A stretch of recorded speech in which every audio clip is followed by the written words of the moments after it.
cette année, on vous fait à chaque fois un cadeau exceptionnel. Et avant de vous dire merci une fois encore, parce que vous savez, vous faites partie de ce projet qui me tient tant à cœur, qui est l'aide à nos étudiants français qui choisissent de vivre en Israël, et que grâce à toutes les activités qu'on réunit autour des programmes d'intégration des étudiants, vous avez un rôle dans le fait que vous êtes avec nous sur tous ces projets, et que c'est important, et qu'en plus c'est concret, puisqu'ils sont là et que ça change leur vie, et qu'on leur permet de démarrer avec des outils et une inspiration qui sont remarquables et qui font de cette histoire un grand succès depuis maintenant la 11e année. Alors là, je dois vous faire un aveu, parce que Ilan Pivko, quand vous ouvrez Google, vous savez que c'est un immense architecte, un type qui a un talent extraordinaire, on va en parler un petit peu plus en détail, mais pour moi, je dois reconnaître que je le connais pratiquement depuis mon premier pas en Israël, et que depuis le premier jour, je sais que c'est un architecte d'un immense talent. Mais au-delà, c'est quelqu'un qui a véritablement, grâce à son ouverture, à son sens du dialogue, il a pris tous les risques pour véritablement changer le paysage urbain et architectural d'Israël. Il a créé des nouveaux concepts de mettre ensemble des lieux et des proportions, des couleurs, des matériaux qui ont créé véritablement un nouveau vocabulaire d'architecture israélien, avec un très grand nombre de références, un très grand nombre d'empreintes dans les différentes civilisations qui sont les nôtres, dans une très grande diversité et avec infiniment d'honnêteté et de détermination, même quand ça n'était pas à la mode. Alors c'est comme ça qu'on crée les modes, qu'on crée les choses chics, et aujourd'hui, ceux qui peuvent s'offrir un dessin d'Ilan Pivko, c'est évidemment pas le tout à chacun, mais il est resté extrêmement proche de sa vérité intérieure. Je crois que ce qui va nous faire plaisir aujourd'hui, ce soir, il est pétrifié, parce qu'il m'a dit, tu sais, c'est très difficile pour moi de m'exprimer en français, etc., etc., mais il n'y a pas de souci. Les mots qui lui manqueront, il les mettra en hébreu, en anglais, ou il fera des gestes et vous allez tous comprendre de quoi il s'agit. Mais en tout cas, ça va nous permettre de partager son œuvre, comme ça a été le cas avec Gérard Garouste, comme ce sera le cas avec d'autres intervenants que nous allons avoir la joie de recevoir. Et je crois qu'à cet égard, ça va nous permettre de regarder autrement les différentes empreintes qui sont les nôtres, à la fois dans notre culture, à la fois dans nos traditions, dans notre famille, dans nos goûts et dans nos rêves. Parce que créer un lieu dans un paysage où il faut inventer une nouvelle identité, eh bien c'est un défi qui est tout à fait remarquable. Et quand on a la chance d'avoir quelqu'un qui sait le faire et partager avec nous la manière dont il en est arrivé là, c'est un véritable plaisir. Alors je suis sûre qu'on va passer une soirée formidable. Je vous la souhaite très très bonne et je vais donner la parole à lui.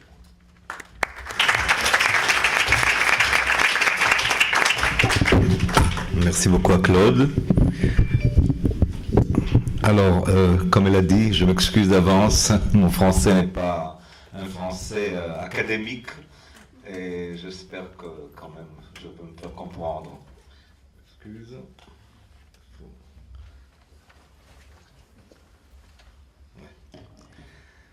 Bon, alors moi, je vais essayer de partager un peu mon chemin d'architecte dans ce pays. Je crois que c'est intéressant de voir un peu les étapes d'un travail d'un architecte par rapport justement à ce qui se passe et ce qui se passait en Israël, comme vous peut-être le connaissez. Alors moi j'étais élevé, enfin j'ai fait mes études d'architecte au Technion dans les années 70, non pardon, dans les années 60 encore. Et c'était vraiment le fin de l'époque moderniste. Ça veut dire qu'en Israël, comme partout d'ailleurs, il y avait une croyance que l'architecture est devenue, enfin est arrivée à son comble. Enfin c'est comme ça qu'il faut faire l'architecture, il n'y a pas autre chose.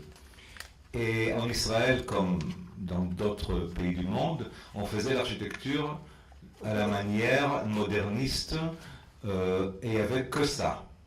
En Israël, en plus, je crois, il y avait aussi un problème, d'après moi, politique. Je crois que depuis la guerre d'indépendance, ou un peu avant, tout ce qui était arabe était mis de côté. Donc,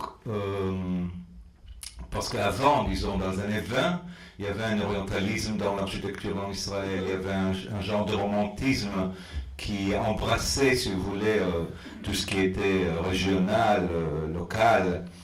Mais dans ces temps-là, et jusqu'à ce que, enfin moi, quand j'étais encore au Technion, on parlait presque, enfin, on parlait pas du tout de ce qui était, par exemple, l'architecture de la région, l'architecture, la culture de ce pays, les matériaux, même les climats. On faisait l'architecture comme on le faisait partout dans le monde.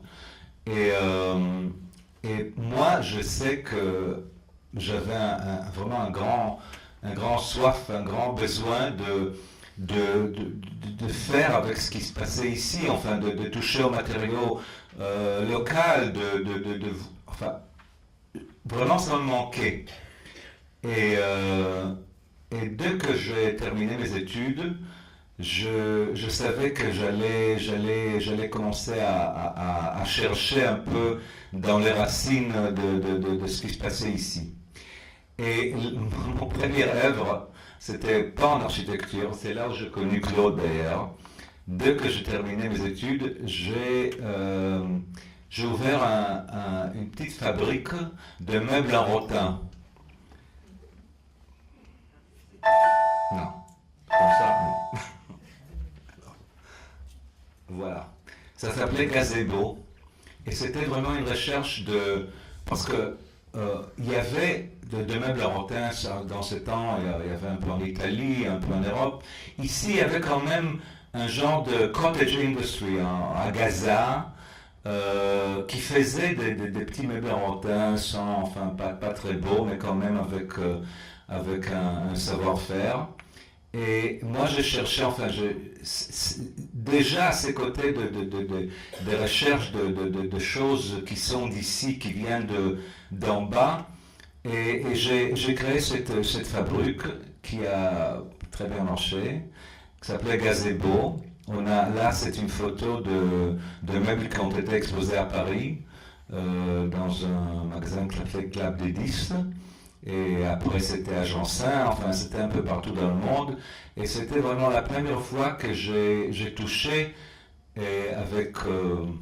il fallait un peu d'audace pour ça parce que c'était pas évident, c'était presque mal vu. Je me rappelle, j'avais toujours des discussions avec des gens qui me disaient mais qu'est-ce que c'est ça c'est la merde de Gaza, qu'est-ce que c'est? Chez moi, je vais mettre, enfin c'était tout un... Et vraiment il fallait faire un effort mais après ça a vraiment pris. Et je me rappelle, quand j'ai commencé, il y avait Machon Hayetzou, c'était l'Institut d'Export. Dans les temps, ça existait, ça n'existe plus, je crois. Si, ça existe, bon. De toute façon, ils ont fait une foire pour toute l'industrie de meubles en Israël pour des gens en dehors d'Israël pour peut-être exporter. Moi, j'ai pris un petit stand et je montrais les choses. Et après, c'était quand même un petit succès, enfin, même un grand, mais après, il y avait deux grands magasins de meubles qui étaient en Israël dans le temps. C'était Danish Interiors, ça s'appelait, maintenant ça s'appelle Tolmans, mais avant c'était Danish Interiors. Et Reg Badiran, c'était les deux grands. Et ils m'ont appelé pour me voir, ils m'ont dit, écoute, c'est très beau ce que tu fais, nous on connaît, on sait apprécier, et on pensait même acheter chez toi, mais tu sais, nous on connaît le marché. Le marché en Israël ne va pas aimer ça, nous on sait, tu sais ce qui marche ici, c'est le velours rouge, machin, enfin je ne me rappelle plus, mais enfin de toute façon, ça, c'est pas pour les Israéliens. Je dis, mais c'est pas possible, ça va marcher très bien, et ainsi de suite. Il m'a dit, non, mais tu connais pas. Moi, j'ai dit, bon, écoutez, peut-être c'est parce que c'est ce que vous leur vendez, c'est pour ça qu'ils l'aiment. C'est pas parce qu'ils l'aiment le vous le vendez. Il m'a dit, je comprends pas. Et j'ai ouvert mon magasin moi, et vraiment c'était un grand succès. Après, vraiment incroyable. Alors ça, c'était vraiment ma première expérience avec le local. Mais après, quand je suis revenu à l'architecture, ouais, je vous amène maintenant parce que vous êtes la route. Alors, pour moi, en venant de cette background, comment on dit, de l'architecture moderniste, comme je vous dis, le seul pouvoir, si vous voulez, permis de faire des choses qui ne sont pas modernes, comme c'était dans le temps, c'était aller dans un endroit comme Jaffa, ce que je fais. Parce que là, c'était un peu permis quand même. Il fallait un genre de permis sinon, c'était presque mal vu. Si on voulait faire des choses dans des styles qui après sont devenus, avec le post-modernisme, on va parler tout de suite, c'était devenu quelque chose de très compris. Mais avant, c'était un peu mal vu. Enfin, un architecte sérieux ne peut pas s'occuper de choses qui ont un peu de passéisme, un peu de cette touche d'autrefois. Donc, ça, c'est une maison que je fais à Jaffa. Je vais vous expliquer un peu de ce que je fais là-bas, parce que c'est tout un chemin à faire. C'était une vieille maison, je crois que j'ai ici, voilà. Ça, c'était la maison telle qu'elle était. Et moi, j'ai pris cette maison je sais pas tout. Bon, voilà, ça c'est la maison telle qu'elle était. Et moi, quand j'ai pris cette maison, je voulais en faire 6 appartements. Il y en avait 2 au départ. C'était en face de la mer, mais là, on ne voyait pas la mer du tout. Là, elle était construite différemment. Je me suis dit que je veux transformer ce bâtiment en quelque chose de tout à fait différent. Mais je voulais quand même rester dans le comment dire, Mirka. Disons dans le tissu de Jaffa. Et la façon de la faire, je décidais à m'accrocher aux rêves des gens qui ont construit cette partie de Jaffa.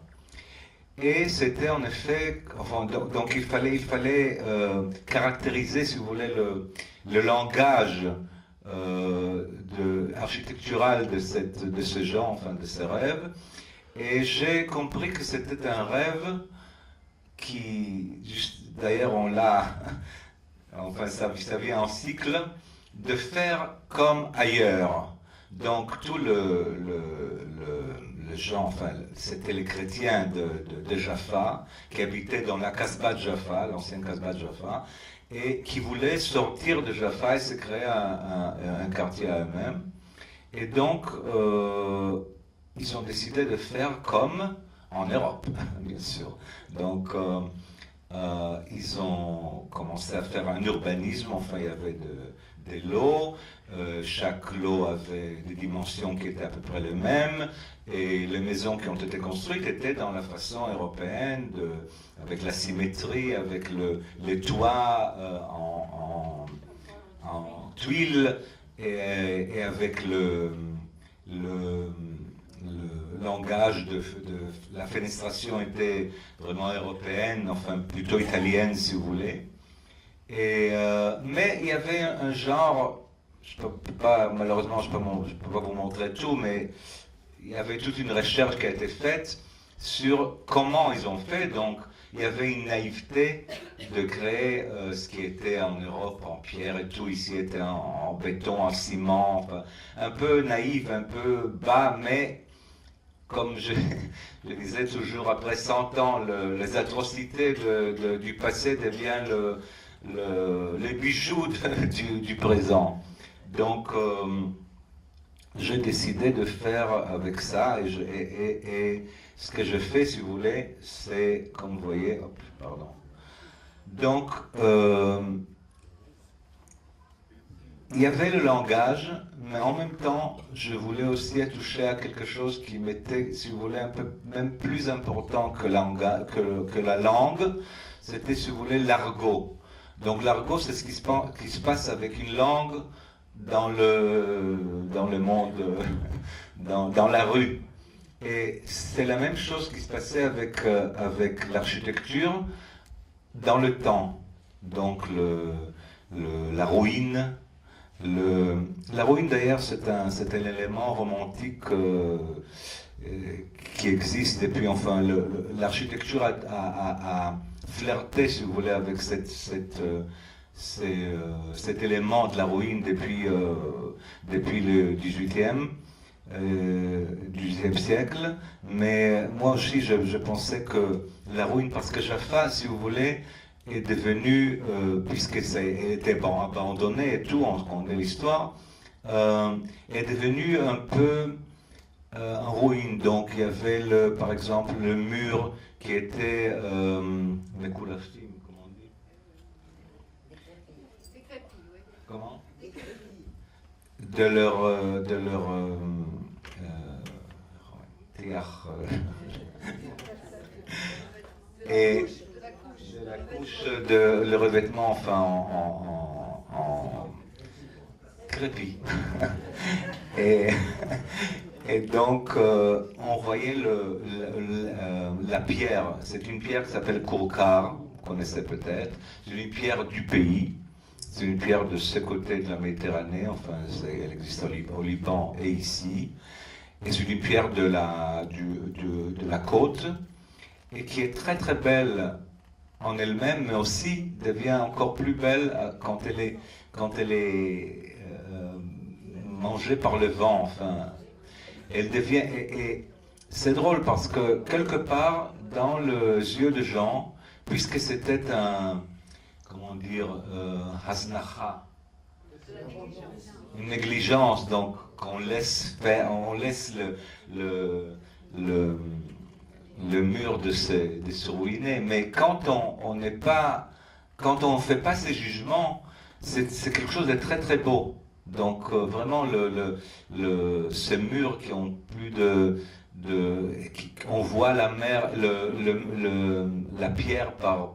Donc quand je commençais vous voyez là-bas, quand je commençais à faire la langue, comme je vous dis, la langue architecturale, donc la langue, si vous voulez, de la Renaissance italienne, de piano, enfin de chaque étage a ses différentes fenêtres et tout, j'ai touché justement à ces choses de tiach mekulaf, comme on dit.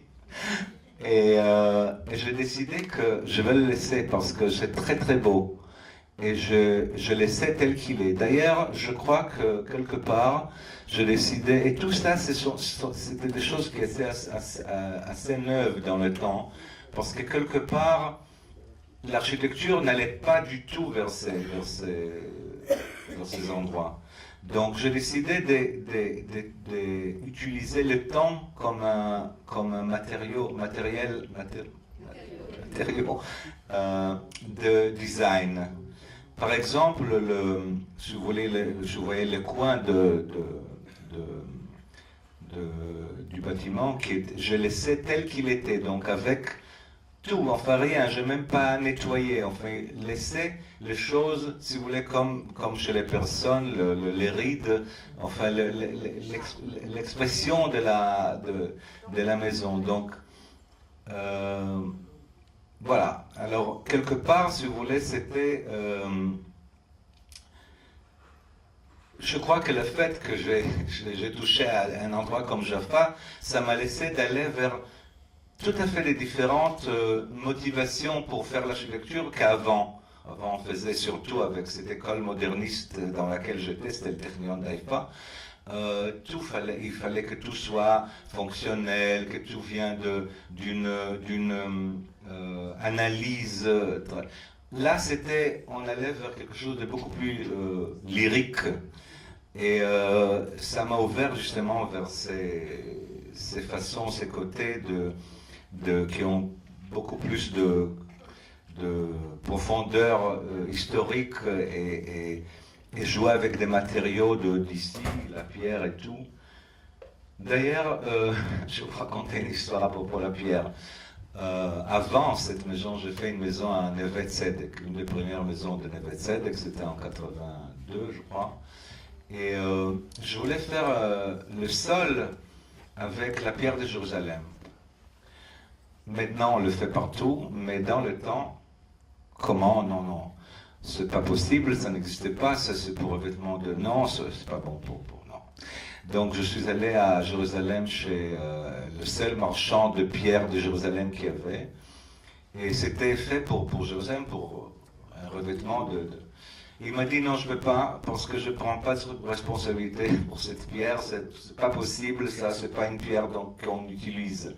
Bon, moi, je décidais quand même de l'utiliser, et je crois que depuis, vraiment, c'est devenu vraiment la pierre qu'on utilise le plus en Israël. Mais au départ, c'était tellement... Vraiment, il ne voulait pas me le vendre parce que c'est pas une pierre qu'on utilise.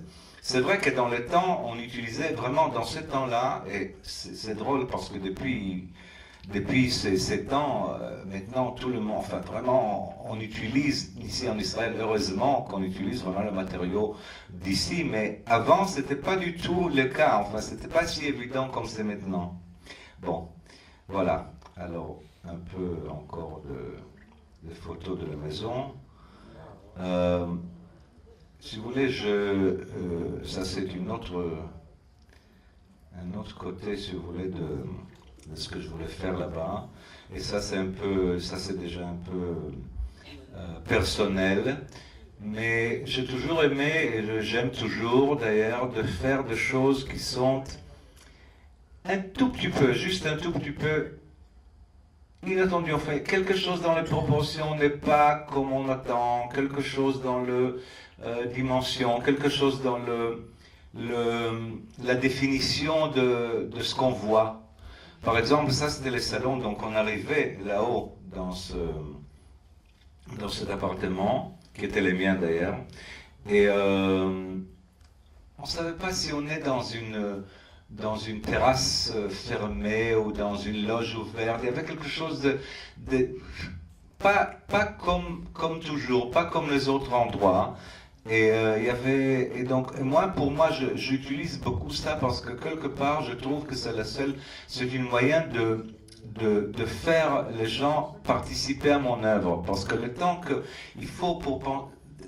qu'on se prend pour se définir ce qu'on voit exactement, parce que c'est pas tout à fait comme on est habitué à voir, ça nous oblige de recréer quelque part ce que l'architecte a fait et pourquoi. Et ça, pour moi, c'est très important parce que ça devient une participation dans l'œuvre. Les gens, en la voyant, ils doivent se demander ce qu'ils voient et j'aime beaucoup ça. Bon, ça c'est encore de... Voilà. Par contre, ça c'est une autre maison qui est en face, qui est tout à fait neuve. C'est pas une maison qui a été refaite comme l'autre. Alors là, par exemple, on voit les colonnes qui sont les colonnes, si vous voulez, qui n'ont pas... Ils ne vont pas jusqu'à la fin avec les styles, disons, avec l'ordre et tout. C'est un peu de paraphrase des sites, mais pas c'est pas une copie du passé, c'est une façon de faire avec le passé, c'est un dialogue avec le passé.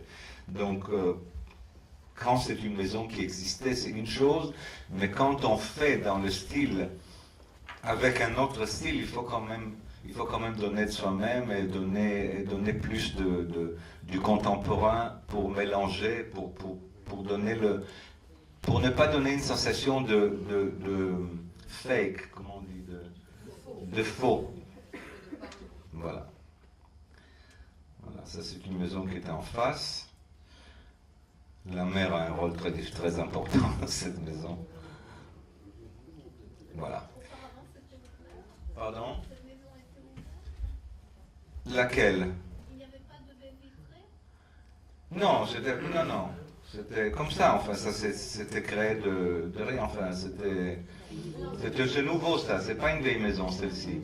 Celle d'avant était une vieille maison, donc c'était pas, vous avez vu, la maison telle qu'elle était au départ était un bloc avec des fenêtres, c'était pas ouvert comme ça. Je me suis permis quelque part de tout changer en jouant avec, comme je l'expliquais, avec les rêves, avec... Bon, ça c'est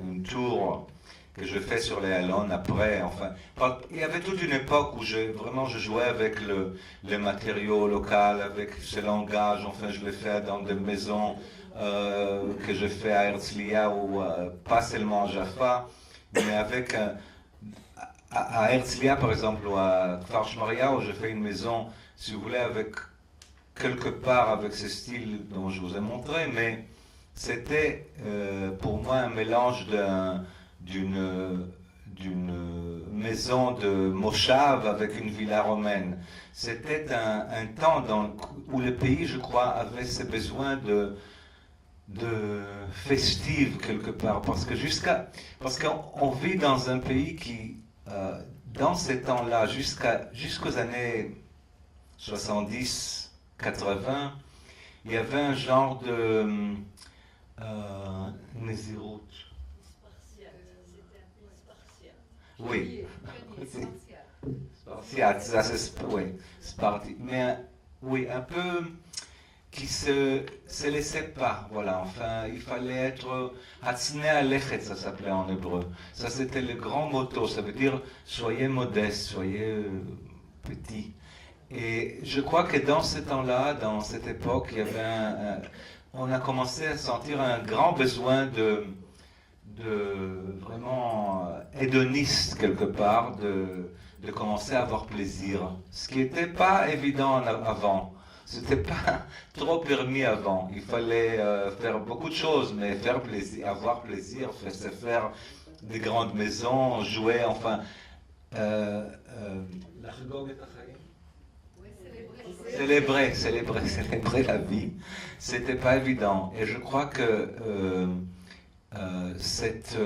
pour moi,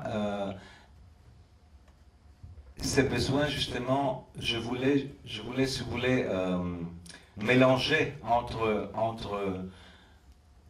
ces besoins hédonistes et avec un israélisme de base, de racines. Et je croyais que ça sera la forme où vraiment, c'est pas quelque chose qu'on emprunte de chez des autres, c'est le nôtre.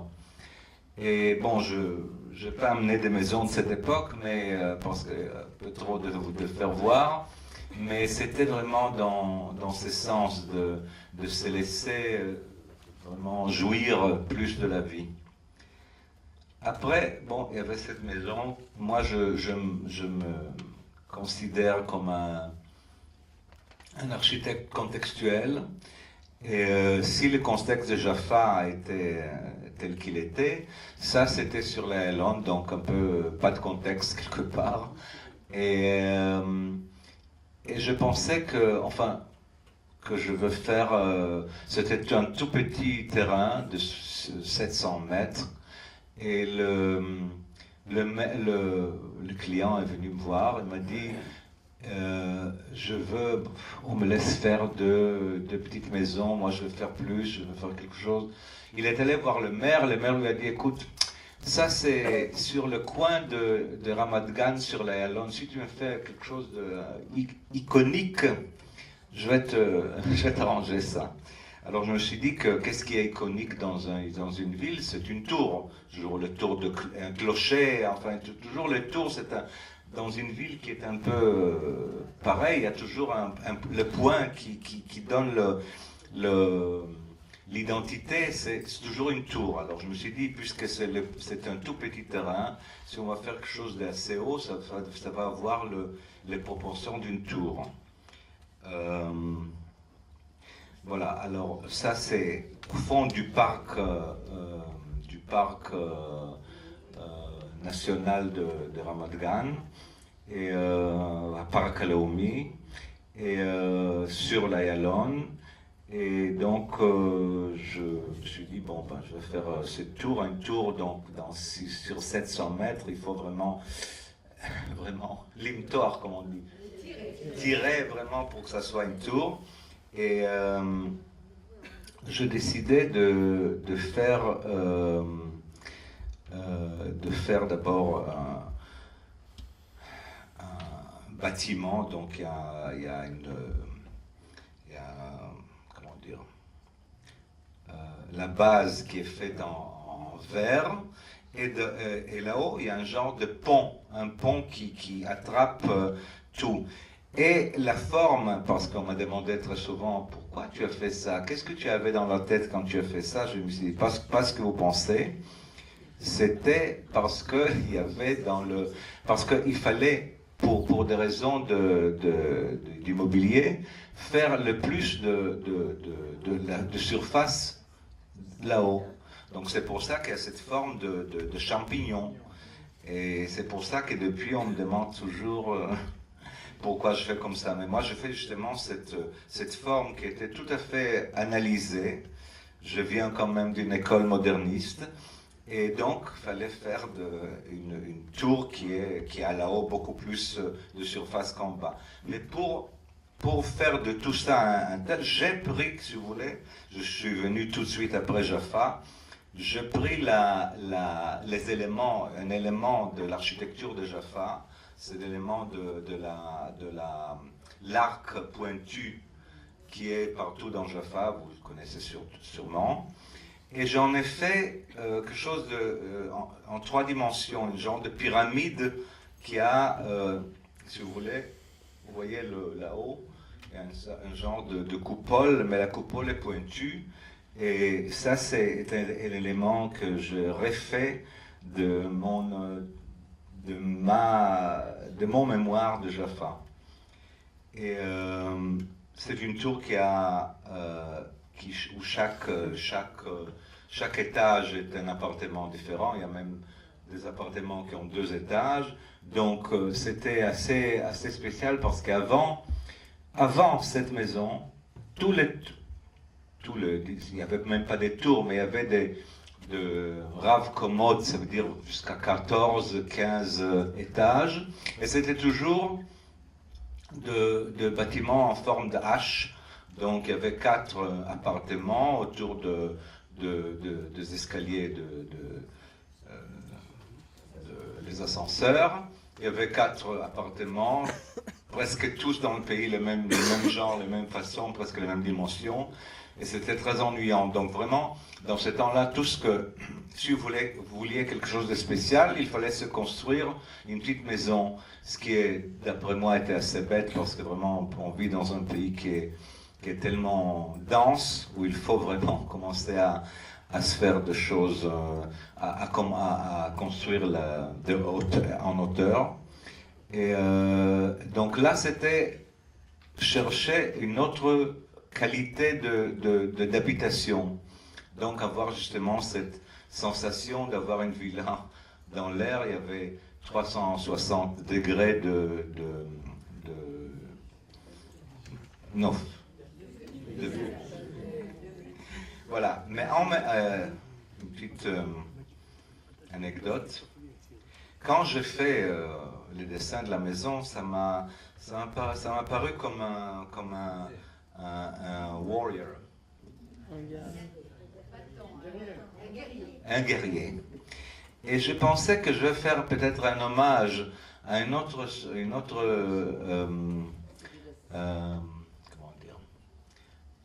phénomène culturel dans le temps. C'était les films comme Imperia Makashenit, ça veut dire Star Wars par exemple, et de faire, parce que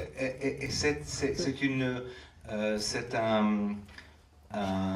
un mix entre le 15e siècle et le 25e siècle. c'est des choses qui sont très futuristes avec des choses qui sont très passéistes. Et moi, je pensais que je vais faire justement ces bâtiments avec du bronze, avec du bois et pas trop métallique. Mais ça, là, le client m'a dit, on arrête là. Tu m'as fait quelque chose de spécial, mais on reste dans le métal. Alors on a fait justement quelque chose en aluminium, couleur métallique. Voilà. Bon, la période d'après, un projet à Yavne. Ça, c'était un projet un centre pour les Éthiopiens, enfin les Juifs éthiopiens, un centre. Oui. Et là, je voulais quand même faire un mélange, parce que il y avait toujours en Israël le problème justement d'accueil des autres cultures. C'est très difficile, l'architecture, pour faire le... Il y a toujours la culture des gens qui sont accueillis et en général méprisés. On fait ce qu'on nous on fait et il y a un genre de paternalisme dans ça. Donc moi j'ai décidé de faire un mélange architectural entre ces deux cultures en utilisant deux traditions de construction, les éthiopiennes et la nôtre. Donc c'est une boîte en béton qui représente notre façon de construire, avec le deuxième étage en pisé, c'est pas du vrai pisé, mais c'est en pisé, le forme ronde comme sont les synagogues, parce que c'est une synagogue, comme sont les synagogues en Éthiopie, qui sont faites en pisé, en boue, et rond avec un toit. Donc c'était comme une boîte de bijoux qui maintient la culture éthiopienne dans une boîte israélienne. D'ailleurs, on est arrivé au finaliste le prix Aga Khan, qui est un prix en général donné à l'architecture musulmane. Mais bon. Ils sont trompés. Et ça, c'est à l'intérieur de la synagogue.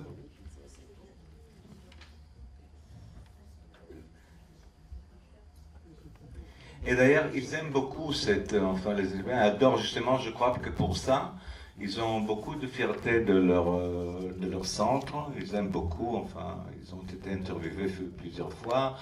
Vraiment, ils ont beaucoup ils sentent que c'est à eux.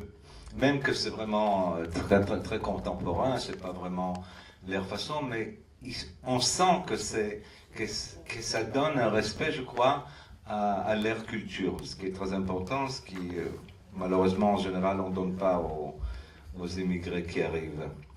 Et vous savez que moi, quand j'ai fait ce projet, je me suis aperçu que j'avais un besoin qui est un peu spécial de rendre des opposés, d'en faire une harmonie, de faire dans mes projets une harmonie des opposés. Ce qui est assez bizarre parce que, en général, quand on fait l'architecture de choses opposées, on le fait en mettant l'opposé l'un en face de l'autre pour avoir une tension entre les deux et pas harmoniser les choses. Et moi, j'ai compris un phénomène qui, pour moi, est mon côté israélien. Et c'est le fait que moi, je suis arrivé, j'avais 1 an et demi. Mes parents polonais qui sont venus de France, ont vécu en France quelque temps. Et on est venu dans les années 49. Et c'était un temps où ce pays avait 600 000 personnes. Tout d'un coup, au bout de, je sais pas, 2 ans, il y avait 3 millions ou plus. Et donc, quelque part, tous ces gens, tous ces émigrés étaient, je sais pas, 80% de ces pays, et ils ont commencé vraiment à construire tout ce qu'il y avait autour. Par exemple, mon père, qui était médecin, a été donné, enfin, ils lui ont proposé de créer un service de chirurgie orthopédique. En fait, tous ces gens prenaient tout de suite des positions, des choses. Donc, quelque part, c'était pas une société d'émigrés, c'était un peu comme des colonialistes. Des gens qui sont venus dans un pays où il y avait une minorité de gens, pas très forts, et ils ont pris quelque part les pouvoirs. Et eux, ils se sont sentis très bien dans leur peau. Pas comme des émigrés, ils se sentis très bien, ils suivaient leur culture européenne, et ils se sentaient très bien dans leur peau. Moi, qui était un enfant, qui avait tous mes amis, les enfants d'autour, les enfants, quelque part, méprisaient tout ça comme diasporique, galouti. Et pour moi, c'était une dichotomie vraiment, parce que je sentais, chez moi à la maison, tout était très beau, je me sentais très bien, je sentais que mes parents se sentaient très bien dans leur peau, ils avaient beaucoup d'amis, enfin, tout était bien. Et dans le rue avec les enfants, un mépris pour tous ces galoutis, enfin, tous ces parents qui pour moi, c'était tout. J'ai compris après que je fais ces projets, que toute ma vie, je cherchais justement de créer des choses qui montraient que les deux opposés peuvent vivre très bien ensemble. Et je sens que c'était un besoin de moi. Et pour moi, c'est mon côté israélien, parce qu'un phénomène comme ça, de tout ce que je vous ai raconté maintenant, ça existe qu'ici, ça existait que dans les années 50 dans ce pays. Je crois que nulle part un phénomène comme ça existait. Et c'était vraiment ce besoin que toute ma vie je sentis, jusqu'à présent, bon maintenant un peu c'est déjà passé, mais pendant de longues années, je faisais tous les projets que je vous ai montrés font ça.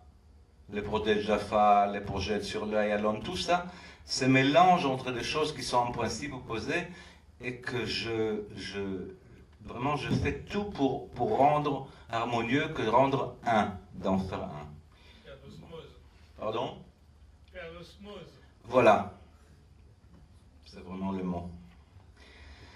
Bon, après cette période, je commençais avec une autre période qui aussi, pour moi, est quelque chose de très... C'est mon côté israélien quelque part. Ça, c'est un projet à Tel Aviv. Tel Aviv qui est ma ville préférée et aimée. Et c'était quelque part, bon, peut-être avant, je vais vous montrer quelques premiers, voilà. C'était la première villa il y a plus que 10 ans. Je fais Haïfa. J'ai senti un besoin de changer et j'allais vers un style qui pour moi est très très très important en Israël, c'est le style Bauhaus. Le style Bauhaus n'a pas été créé en Israël, c'était créé en Allemagne. Mais dès qu'il est arrivé en Israël, je crois que c'était ce qu'on appelle en anglais match made in heaven. Parce que pour deux raisons. Une, c'est que la lumière israélienne donne vraiment valeur à ce principe de petites cubes blanches qui ont c'est très simple, c'est très abstrait, mais la forme, la beauté est donnée par l'ombre et la lumière, de choses qui boltim, comme on dit. Les reliefs je sais pas, le balcon, les choses, enfin tout le blanc et le noir est fait par la lumière. Alors ça, c'est une des raisons. Mais l'autre est beaucoup plus importante pour moi, enfin je pense, et c'est le fait que dans les années 30, il y avait ce besoin dans ce pays de créer le nouveau juif. Le juif qui n'a pas justement ces côtés diasporiques, galoutines, qui n'a pas de manière de la diaspora, qui est nouveau, qui va travailler la terre. Et je crois que ce style qui était sans aucun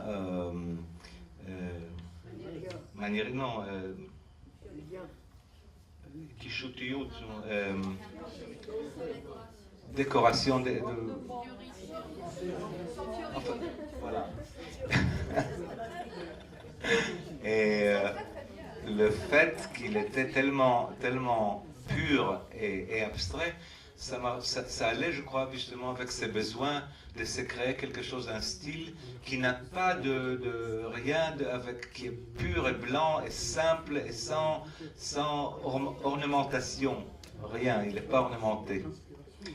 Et c'est pour ça que c'est devenu un tel... que ça a été tellement adopté en Israël. Et c'est pas pour rien, parce que dans le temps, il y avait d'autres styles aussi. Ce n'était pas le seul style du monde. Enfin, dans le temps, il y avait l'art déco, il y avait tas de styles qui marchaient dans ce temps-là. Et en Israël, on est allé vers ces... Et c'était pas évident, parce que c'est un style qui est très sophistiqué quelque part. Il faut vraiment être très élevé intellectuellement pour pouvoir l'adapter, pour l'aimer. Parce que dans les années 30, où tout était encore décoré, tout était encore en vente, d'aller vers quelque chose de tellement pur comme une cube blanche et de l'aimer, c'est pas évident. C'était dû, d'après moi, justement, parce que ça répondait à ses besoins de se créer une identité tout à fait pure et simple et nouvelle. Alors j'ai décidé enfin que je vais travailler avec ces styles. Et voilà, alors, mais avec un genre bien sûr, de mettre de choses qui sont de maintenant, de moi, et ainsi de suite. Alors voilà, je vais vous montrer quelques exemples. Par exemple, ça, bon, un détail, la porte que vous voyez là vers le jardin, elle est très simple. Là, on ne voit pas parce qu'on ne sent pas le vrai, mais c'est une porte qui a 3 mètres sur 4 mètres de hauteur, donc c'est énorme comme dalle. Ça donne une sensation pour moi assez émouvante. C'est simple, mais avec cette simplicité, ça a quand même un côté où on se sent qu'il y a quelque chose de spécial, enfin. De même, comme on dit. Ça élève. Voilà. La porte aussi, elle est de 6 mètres de hauteur, en bronze, enfin c'est très simple et très pur, mais il y a quand même une richesse avec de forme, de hauteur, de grandeur, de matériaux.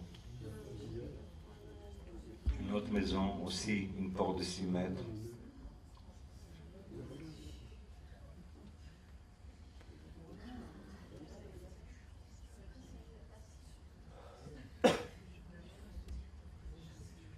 Et ça, pour moi, c'est aussi quelque chose de vraiment un dialogue avec quelque chose qui est très fondamental pour moi en Israël. Et ça, d'ailleurs, c'est la première fois que ça a été fait, une pergola en genre de toile. Voilà, là, je vais vous montrer encore, je termine là. Je vais vous montrer encore deux ou trois projets que je fais maintenant à Tel Aviv.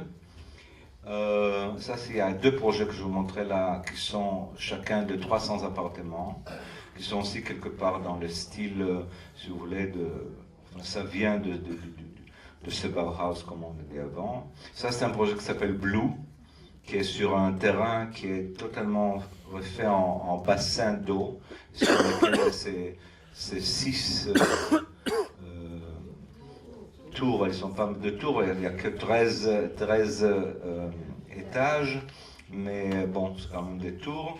Et voilà, alors, et ça c'est dans le nord de Tel Aviv, donc quelque part aussi du point de vue urbain, c'est une genre de gated community, ça veut dire ça va avec comment les gens aiment vivre dans le nord de Tel Aviv. Par contre,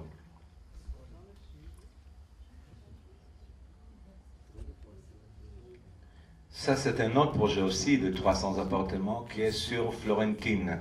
Florentine, je ne sais pas si vous connaissez, mais j'en suis sûr que vous devez le connaître, c'est à Tel Aviv, c'est dans le sud de Tel Aviv. Et là, c'est un urbanisme tout à fait différent. Parce que d'abord, il y a un côté d'ailleurs très européen, parce que ce sont des blocs qui sont comme en Europe, comme à Paris, des blocs entiers d'un bâtiment est collé à l'autre. Et c'est tous des blocs entiers qui sont construits, où les endroits ouverts sont derrière.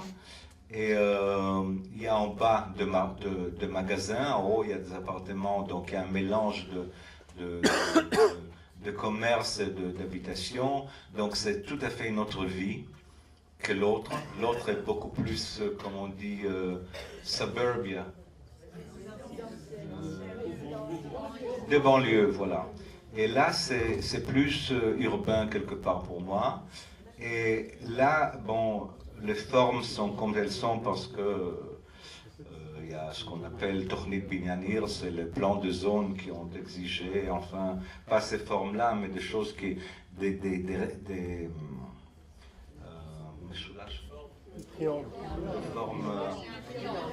triangles que j'aimais pas, alors c'est pour ça que je jouais avec les formes un peu arrondies pour sortir de ça, mais comme vous voyez, il y a des magasins en bas, il y a une vie justement de blocs entiers qui vont où il y a les appartements là-haut et le magasin en bas, donc un autre urbanisme, tous les deux de Tel Aviv, mais de deux côtés de Tel Aviv, le nord et le sud.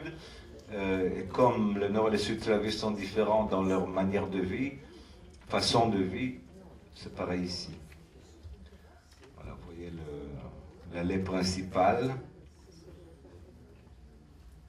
Si là-bas c'est de l'eau, donc quelque chose qui empêche les gens de vraiment aller trop, venir vers trop à vous, on se sent un peu comme ça éloigné. Ici, par exemple, tout le monde est en bas. Ça se construit, ça va être terminé. Les deux projets seront terminés dans très peu de temps, un an peut-être. Et ça, c'est un autre projet, par contre, que je fais maintenant de 150 appartements, mais c'est à Jaffa. Alors là, vraiment, vous voyez que, comme je vous ai dit, le contexte toujours, donc le contexte ici était de faire quelque chose qui est tout à fait contemporain de nos jours, mais avec ces moucharabis en face, qui sont des choses très contemporaines, très d'aujourd'hui, mais avec un petit côté d'orientalisme arabe. Ça, c'est l'autre côté. Ça, c'est un petit bâtiment que je fais à Tel Aviv aussi, qui est composé d'un bâtiment de l'époque éclectique, des années 20, qui est une petite villa au départ sur rue Ayarkon. Et derrière, j'ai décidé de faire justement hommage à ce Bauhaus en jouant avec le cube blanche. Mais tout ça, c'est un bâtiment, des appartements. Et ça, c'est un autre projet, de nouveau à Tel Aviv, dans la cube blanche, mais d'une façon un peu différente, d'une façon un peu transparente. Donc, de nouveau une paraphrase sur le style. C'est dans le port de Tel Aviv, ça va se construire bientôt. Et ça, par contre, c'est en dehors de Tel Aviv, déjà sur la mer, un petit projet qui s'appelle Arsouf. Et ça, c'est déjà Haïfa, un autre projet. Donc, déjà, de nouveau, le contexte sur chaque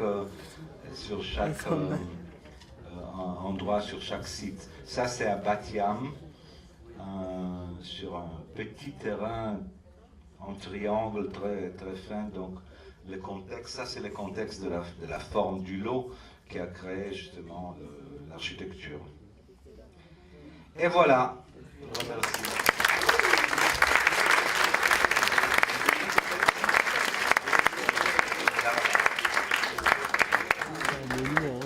Hein? C'est un enfant? C'est un monument dans son domaine. C'est pas qu'on appelle une vie bien remplie. Alors, je suis sûre que vous avez plein de questions. J'ai le micro là dans les mains, Nicole à côté de moi. Alors, allez-y. Ah, là-haut.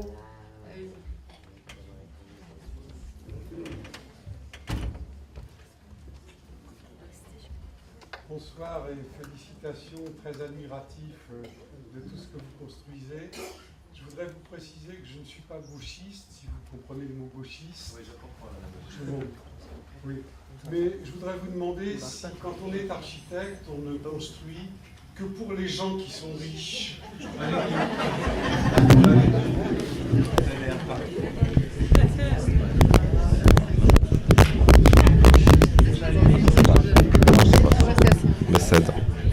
Non, non, pas du tout. D'abord, pas du tout. Bon, je crois que c'est le contraire. Je crois que surtout en 20e siècle, et maintenant, c'est que le underdogs sont les riches. Les pauvres, ils sont vraiment, à chaque fois qu'on fait quelque chose à eux, ils se sentent menacés, parce que je crois que jusqu'au XXe siècle d'ailleurs, l'architecture était que pour les riches. Parce que les gens qui n'avaient pas d'argent se construisaient des maisons.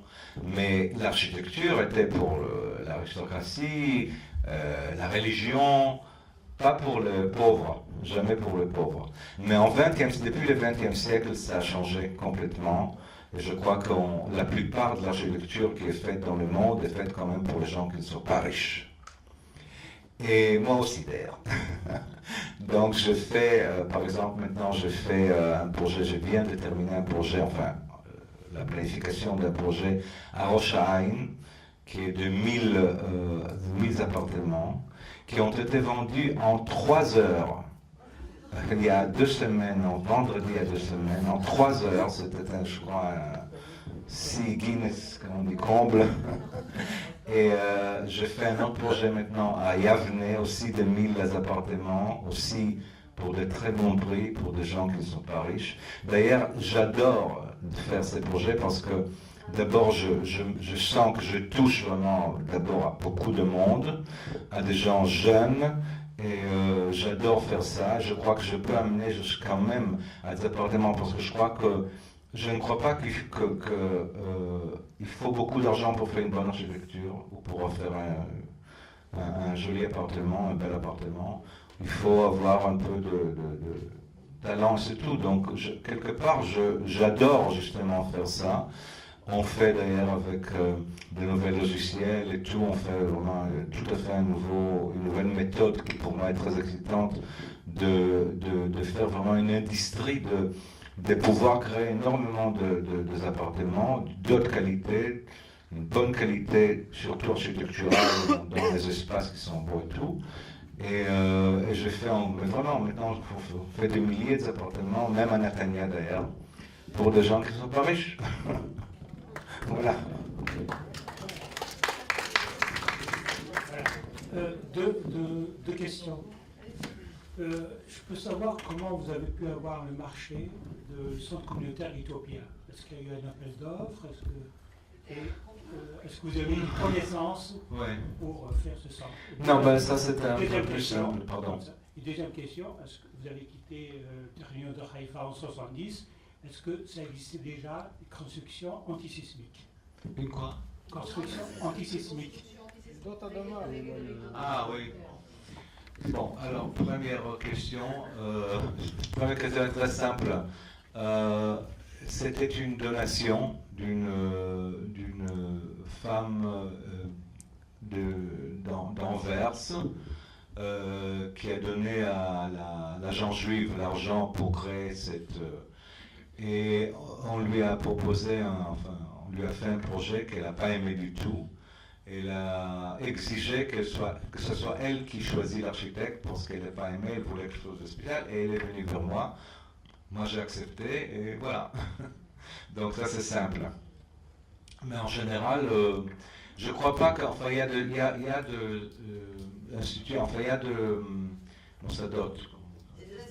institutions qui ont l'obligation de faire de concours ou des appels d'offres, ainsi de suite. L'agent juif n'est pas... Ils ont droit de donner à celui qu'ils veulent. Donc, bon. Et attends, il y a encore une question. Oui, c'était déjà dans le temps, mais c'était pas une obligation, c'était toujours une obligation quelque part. Il faut prouver qu'on est antisismique, mais il n'y avait pas c'était pas aussi important que c'est maintenant avec la Taba Shoshim Beshmone. Enfin, il y a maintenant dans le pays toute une loi pour pouvoir vraiment, même de vieilles maisons qui sont là, de renforcer parce que on n'est pas prêt à un tremblement de terre, pas du tout. Les derniers immeubles que vous avez montrés, Oui. Parle dans le micro, madame. les derniers immeubles que vous nous avez montrés, est-ce qu'on peut dire que c'est une architecture israélienne ou alors c'est une inspiration? Lequel, par exemple?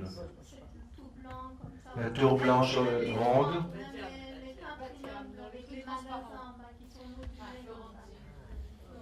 Vous me demandez si c'est israélien? Oui, est-ce qu'on peut dire que c'est une architecture? Ben pour moi, oui. Enfin, ce que j'ai essayé d'expliquer, c'est que l'inspiration vient du Bauhaus. Enfin, les traits blanches, il y a un langage, il y a une langue architecturale qui vient de là et que pour moi c'est un style très israélien pour tas de raisons comme j'essaie d'expliquer. Enfin, le fait de s'identifier avec la simplicité abstraite de choses, le soleil, la lumière. Enfin, pour moi c'est israélien. Même trait. Bien, écoutez, merci de nous avoir éclairé sur l'architecture, parce que jusqu'à présent, dans nos discussions, on n'abordait pas tellement l'architecture. Moi, j'avais une question à vous poser. Est-ce qu'il existe un plan d'urbanisme dans les villes pour construire quelque chose? Est-ce qu'il existe Un plan d'urbanisme? Oui, bien sûr, dans toutes les villes. Ah bon? Alors, j'aimerais vous poser une question. Est-ce que vous connaissez la Shkouna 13 à Césarée? C'est quoi la Shkouna 13 à Césarée? Quartier à Césarée. Non. Alors, Au côté du golfe. c'est du côté du golfe. Ah oui, je crois que... Et je pense qu'il y a vraiment le salon d'immobilier, parce que vous verrez des différentes villas, avec différentes origines, qui me semblent... j'arrive pas à comprendre. Bon, alors je veux essayer de vous expliquer, enfin, parce que... bon...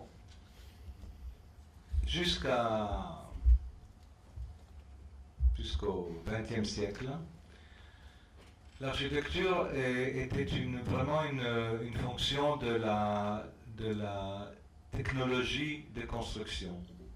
Donc si dans un endroit on construisait une pierre, qui était en général la pierre de l'endroit, parce que de la région, parce que sinon on ne peut pas amener des pierres de n'importe où, c'était difficile. Donc il y avait une technologie qui finalement créait un langage architectural. Dans le XXe siècle, dès qu'on a inventé le béton, tout d'un coup, on pouvait faire n'importe quelle forme. Il n'y avait pas de limite. Donc ça a créé quelque chose d'assez monstrueux, quelque part. Mais ça, c'est le style du modernisme du XXe siècle. Ça, c'est le style. Le style, quelque part, est dans le mélange et dans la liberté de faire ce qu'on veut. C'est peut-être pas très beau, mais petit à petit, on s'adapte. Et on voit, par exemple, dans les villes américaines, même dans les banlieues américaines, tous les styles du monde, du italien jusqu'à espagnol, machin. Et ça, c'est le XXe siècle. Ça n'existait pas avant parce qu'on ne pouvait pas. C'est pas parce qu'il y avait plus de goût ou que maintenant il n'y en a pas. C'est différent. Il y a un mélange, il y a une liberté de faire même des choses qui ne sont pas très beaux, mais c'est différent de ce que fait un autre. Et quelque part, je crois que petit à petit, on va comprendre que c'est le style du XXe siècle, du XXIe siècle, et ça a une beauté, ça a une esthétique qu'il faut commencer à le sentir. Donc il n'y a pas de plan d'urbanisme. Il y a un plan d'urbanisme, mais il n'exige pas que vous restiez dans un style, sauf dans des endroits qui sont très protégés, disons, je sais pas, même Jaffa que je vous ai montré, on doit faire quand même dans le style, dans les fenêtres. Donc il y a des endroits où, en France par exemple, je sais pas, du côté de Saint-Tropez, on peut que faire avec. Mais ça, c'est pas un plan d'urbanisme, ça c'est un plan de conservation. Un plan d'urbanisme, nulle part d'ailleurs, n'exige pas que vous restiez dans un style et c'est tout. Et quelque part, je crois que c'est comme ça, c'est la réalité qu'on vit avec. On n'est pas vraiment... Pourquoi faire avec un style seulement, si on peut faire avec beaucoup? Avant, on ne pouvait pas. C'était autre chose. On pouvait construire avec de la pierre, et la pierre exigeait... Et quand ça changeait des styles, ça changeait vraiment en petit et machin. Il n'y avait pas de technologie qui changeait, ce qui faisait des révolutions dans l'architecture. Maintenant, il y a... C'est peut-être pas si beau, et en premier... Enfin, au premier moment, on est choqué. Mais petit à petit, on s'adapte. Et maintenant, je crois que l'esthétique de la vie moderne est faite avec ces mélanges. Donc, c'est un autre esthétique. C'est un plan d'urbanisme à l'israélienne. Non, ça n'a rien à voir avec Israël. C'est partout dans le monde. Partout dans le monde. On a le droit de faire des choses complètement baroques. Si vous prenez l'autre envers de la médaille, vous voyez aujourd'hui, par exemple, vous avez un certain type de villa qui est constamment renouvelé, la même chose partout. Vous retrouvez le même type de villa, 50 ou 60 exemplaires dans des quartiers, que ce soit à Tel Aviv, à Haïfa, à Césarée ou ailleurs. C'est peut-être pas plus intéressant. Je sais qu'il y a des choses qui sont très exagérées, un peu monstrueuses, comme l'a dit Yann, qui sont assez insupportables, à un certain bon goût, à un certain style, à une certaine élégance, sont parfois choquantes, mais finalement, chacun a le droit de faire ce qu'il veut si ça va plaire. C'est comme vous voyez la même chose dans la mode, dans tas de choses. Enfin, on vit dans un monde différent. Vraiment, ce qui est beau, c'est vraiment cette liberté de faire ce qu'on veut. Oui. Vous parlez de partout dans le monde, et j'aimerais savoir c'est beaucoup ça. Oui. Donc vous parliez de partout dans le monde, et je voudrais savoir si vous avez créé quelque chose, comment votre influence se répercute un petit peu ailleurs, parce que votre style israélien, qu'on le veuille ou non, il y a quand même une patte. Est-ce qu'elle est exportée? Est-ce que vous l'avez emmenée? Est-ce que vous êtes influent comme... Ben, d'abord, pas beaucoup, parce que heureusement, j'ai beaucoup de travail ici et je préfère être ici que commencer à voyager partout dans le monde. Mais si, je fais un peu dans le monde. Mais vous savez, comme je vous ai dit, je suis contextuel. Donc pour moi, en Israël, il faut créer comme en Israël. Mais quand j'ai créé par exemple en Bulgarie ou même en Sardaigne, j'ai créé des choses totalement différentes. C'était pour moi l'architecture, c'est un peu un jeu. On joue avec des données différentes et c'est ça qui est tellement excitant. Donc je n'ai pas besoin de faire mon architecture d'Israël ailleurs. Je ferai ailleurs comme ailleurs. Parce qu'il y a une maison que vous avez présentée, qui a été faite par un ami, qui est exactement la même dans un quartier dans lequel j'habitais à Minnesota. C'est exactement ça. C'est un architecte qui l'a fait. Alors est-ce que vous avez copié? Oui, d'abord si. Absolument. Parce que comme je vous ai montré le premier villa Bauhaus que je fais en blanc et machin. Et ça a été il y a 12 ans, quelque chose comme ça. Et dans les temps, c'était assez choquant pour les gens parce qu'on ne faisait pas comme ça. Et après, bien sûr, parce que c'est tellement facile de copier le villa que maintenant on commence à chercher notre prochain style ou façon de faire. Parce que oui, je t'ai copié énormément dans cette... Et moi, je suis très complimenté par ça parce que bien sûr, ça m'exige d'aller ailleurs et si vous voulez, de m'expliquer devant des gens qui me disent alors ça c'est toi ou pas toi, mais quelque part c'est quand même un grand compliment. Tout Jaffa, c'est Pivko. Si c'est lui ou si c'est pas lui, c'est... Non, mais aussi ces cubes blanches avec le bois et tout, oui, ça a été copié et recopié, ça sera encore copié beaucoup de temps. Pas grave, c'est bien. Juste une... les matériaux que vous utilisez, vous les trouvez sur place, à Chavant, On importait des marbres d'Italie, etc.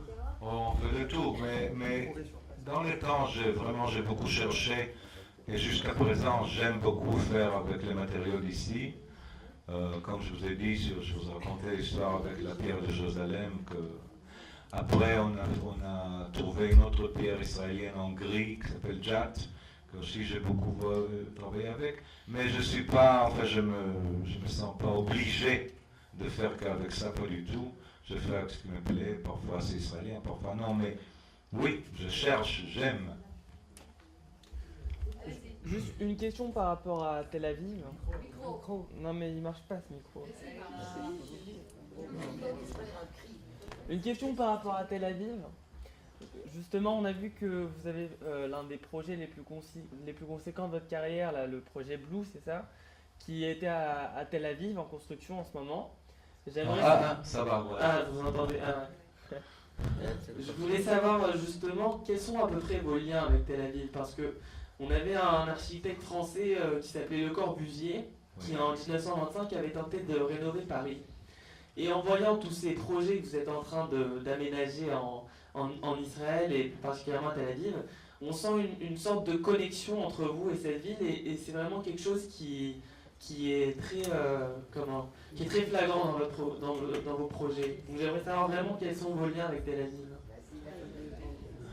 Mon lien avec Tel Aviv, c'est que c'est ma ville natale presque. Bon, je suis né à Paris, mais c'est quand même pas ça. Toute ma vie, j'ai vécu ici. J'adore cette ville, je crois que c'est une ville avec un charme fou. Malheureusement, elle n'est pas très belle, c'est vrai, j'avoue. Mais l'amour, c'est pas toujours avec la beauté. Et même que je vais vous dire une chose, c'est drôle, je dis toujours que si moi je suis né en France, si je serais resté en France, peut-être je ne serais pas devenu architecte. Parce que quelque part en France, ou en Italie, ou dans un endroit comme ça, tout est tellement beau autour qu'on n'a pas besoin on a besoin que d'utiliser ce qu'il y a. Et moi, en étant peut-être, je sais pas, paresseux ou hédoniste, je crois que j'aurais utilisé ce qu'il y a autour de moi, et la bouffe est tellement bonne, et tout est tellement beau, pourquoi faire autre chose? Mais c'est ce qui se passe vraiment entre l'Europe et, par exemple, en Israël. Même pour quelque chose comme la bouffe. Je crois que la création de la bouffe en Israël est tellement plus créatif en ce moment, vraiment. Parce qu'au départ, il n'y avait rien. Il y avait une bouffe horrible en Israël, il y a 20 ans encore, ou 30, horrible. Et maintenant, il y a des restaurants superbes et tout. C'est parce que les besoins créent la création quelque part. Et pour moi, pareil, j'étais obligé, dans les années, quand j'étais petit et tout, j'étais obligé si je voulais quelque chose de beau autour de moi, un meuble ou n'importe quoi, il fallait se le faire. Absolument. Et c'est comme ça que je suis devenu architecte. Parce qu'il y avait ces besoins. Donc pour moi, quelque part, je suis assez reconnaissant à ma ville, qui était une ville assez moche, où il n'y avait rien et tout était presque détruit et tout ça. Parce qu'il n'y a que, je sais pas, 7-6 ans que Tel Aviv a repris et est devenue une ville assez... oui, dynamique était toujours, mais disons que... Rambrim.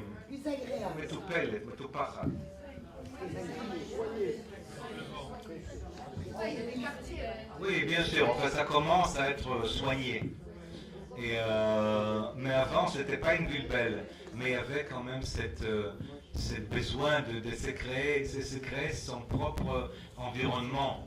Et je crois que je suis quelque part reconnaissant à ça, parce que c'est à partir de ça que je suis devenu ce que je suis, architecte. Est-ce que vous n'êtes pas tenté de faire des villages style Saint-Paul-de-Vence?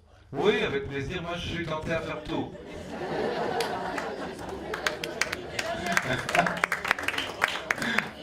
Non, mais j'ai dit toujours que on me demande très souvent si j'ai un rêve de faire un certain projet, disons un certain sujet, en en disant, tu n'as pas envie de faire, quel est ton rêve de faire quoi? Qu'est-ce que c'est le projet de ton rêve? Je dis, moi, mon métier, c'est de résoudre des problèmes architecturaux. Donc quand j'ai un problème architectural qui est bien résolu, pour moi, je suis satisfait, je suis heureux. Donc ça peut être une prison comme un palais d'un roi. Ça n'a pas d'importance, le sujet n'a pas d'importance. Le fait de pouvoir résoudre un problème, de faire comment on dit?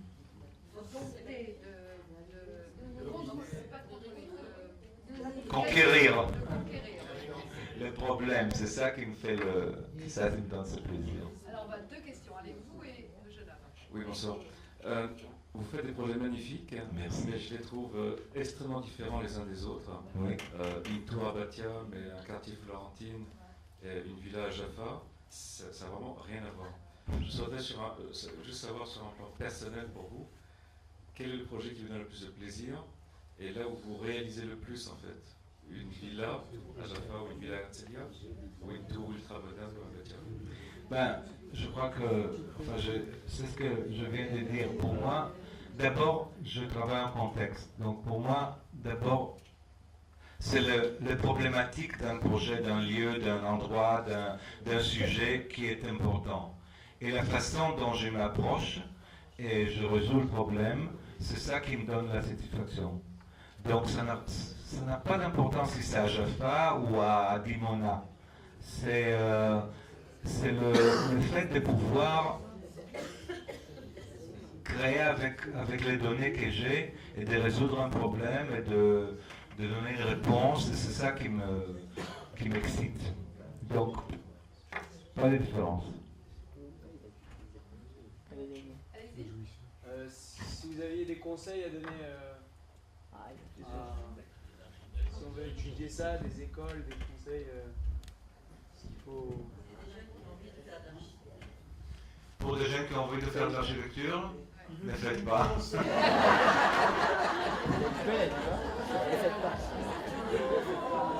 Malheureusement, bon, ça c'est un peu... D'abord, je crois que c'est un métier formidable, mais quand même, malheureusement, c'est un métier qui est vraiment très mal récompensé en Israël. Donc vraiment, il y a beaucoup des écoles d'architecture parce que c'est un métier très sexy, les gens aiment, veulent, mais finalement, malheureusement, c'est pas tellement bien récompensé. Alors là, ça va être dur comme conclusion.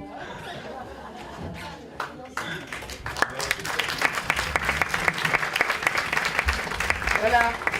Alors, même si c'est mal récompensé ce soir, c'était pour nous le cadeau, ça a été formidable. Et je crois que simplement pour répondre un petit peu plus à ce dont vous avez parlé, je crois que la différence entre quelqu'un dont on reconnaît la patte partout et quelqu'un qui cherche la vérité et qui est dans la vérité pour le contexte et pour la personne à qui c'est destiné, c'est ça qui fait une différence entre quelqu'un qui est très fidèle à sa vérité et qui ne cherche pas simplement à imposer un style et un décor que tout le monde reconnaît partout. Voilà, bonsoir. Un mot. Je crois que quand même, j'ai ce qu'on appelle mon écriture. Donc je crois que quand on regarde, quand on voit les différentes, c'est pas vraiment qu'ils n'ont rien à voir l'un avec l'autre. Il y a quand même la même façon de penser. Donc je crois qu'il y a une écriture.